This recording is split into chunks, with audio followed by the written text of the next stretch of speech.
পঞ্চম বেদের দশম বর্ষপূর্তি অনুষ্ঠান মালদা টাউন হলে হয়ে গেল। এবারে বিশেষ আকর্ষণ ছিল রবীন্দ্র নৃত্য আলেখ্য ভালোবাসার অভিষেক। পঞ্চম বেদের দশম বর্ষপূর্তি অনুষ্ঠান মালদা টাউন হলে হয়ে গেল। এবারে বিশেষ আকর্ষণ ছিল রবীন্দ্র নৃত্য আলেখ্য ভালোবাসার অভিষেক। ৫, ৬, ৭ জানুয়ারি ৩ দিন অনুষ্ঠান এবারে হয়। অতিথি হিসেবে উপস্থিত ছিলেন বিশিষ্ট সঙ্গীত শিল্পী মণিময় মজুমদার, বিশিষ্ট শিক্ষাবিদ শক্তিপদ পাত্র, সমাজসেবী আশিস কুন্ডু, প্রসেনজিৎ দাস। পঞ্চম বেদের সঙ্গীত গুরু সুখময় মজুমদার জানান, পঞ্চম বেদের দশম বর্ষপূর্তি অনুষ্ঠান মালদা টাউন হলে ৩ দিন ব্যাপী হয়ে গেল। এবারে আমাদের অনুষ্ঠান যে বিষয়ের উপরে আমরা জোর দিয়েছিলাম সেটি হলো পঞ্চম বেদের নিজস্ব গান, যা পঞ্চম বেদের ছাত্রছাত্রীরা গান পরিবেশন করেছেন।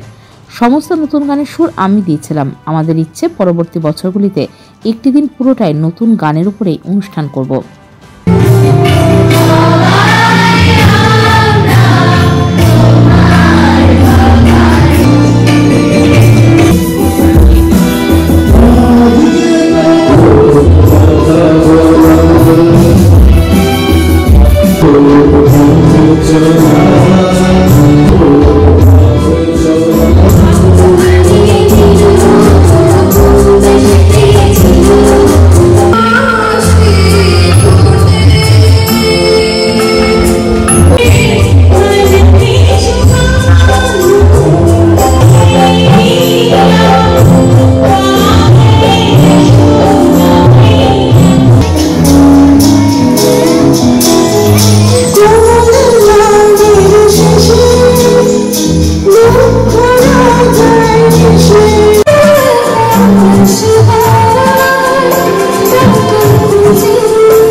পঞ্চম বেদের 3 দিনব্যাপী বার্ষিক অনুষ্ঠান আজ শেষ হলো।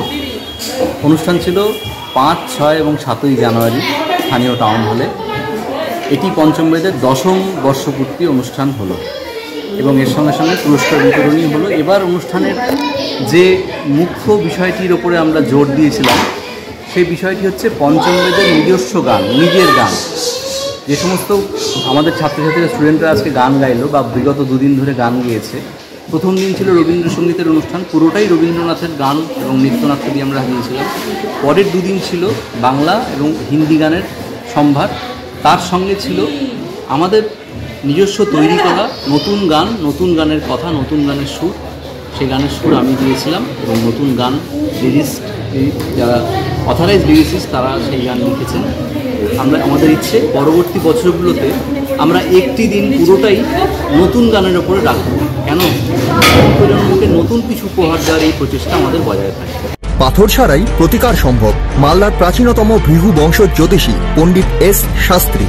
দাম্পত্য সমস্যা, বিবাহে বাধা, ব্যবসায় অবনতি, পরীক্ষায় অকৃতকার্যতা, ভাগ্য গণনা, গোষ্ঠী বিচার, ঠিকুচি গোষ্ঠী এবং মৃত্যু ছাড়া সকল সমস্যার সমাধানের জন্য যোগাযোগ করুন জগদম্বা জ্যোতিষ কেন্দ্র, বিবেকানন্দ স্কুলের পাশে, মালদা। মোবাইল 09733027832 অথবা 09332056956।